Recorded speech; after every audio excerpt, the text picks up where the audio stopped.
মাছে ভাতে বাঙালি আমরা। আর এখন তো আষাঢ় মৌসুম চলছে। আষাঢ় মৌসুম মানেই হচ্ছে হরেক রকমের নদীর সুন্দর সুন্দর মাছ। আর সেই মাছ দিয়ে আজকে রান্না করব আলু আর ট্যাংরা মাছের ঝোল। প্রথমে আমি ট্যাংরা মাছগুলো হলুদ মরিচ লবণ দিয়ে সুন্দর করে মেখে কড়াইতে তেল গরম করে আর গরম তেলের মধ্যে সুন্দর করে মাছগুলো মচমচা করে ভেজে নিব।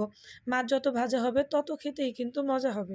মাছ ভাজা হয়ে গেলে মাছ উঠিয়ে ফেলার পর যে তেলগুলো অবশিষ্ট থাকবে সেই তেলের মধ্যে কয়েক চিমটি কালো জিরা দিই আর কালো জিরার মধ্যে কিছু পেঁয়াজ কুচি, তারপরে রসুন, কাঁচামরিচ, পেঁয়াজ পেস্ট করা সেই 2 চামচ পেস্ট দিয়ে সুন্দর করে হলুদ মরিচ দিয়ে বেশি করে পানি দিয়ে ভালো করে মশলাটা কষিয়ে নিতে হবে, যাতে মশলাটাতে কাঁচা কাঁচা কোনো গন্ধ না আসে।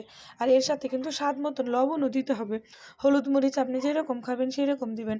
অনেকে আছে কম খায়, অনেকে আছে বেশি খায়। আমি যেমন আমার একটু হলুদ মরিচটা বেশিই লাগে, তাই আমি একটু হলুদ মরিচ ধনিয়ার গুঁড়া একটু বেশি করে দিয়েছিলাম। আর ভালো করে একটু পানি দিয়ে কষিয়ে নিতে হবে, কারণ কষানো যত মজা হবে আপনার রান্নাটাও কিন্তু ততটাই মজা হবে।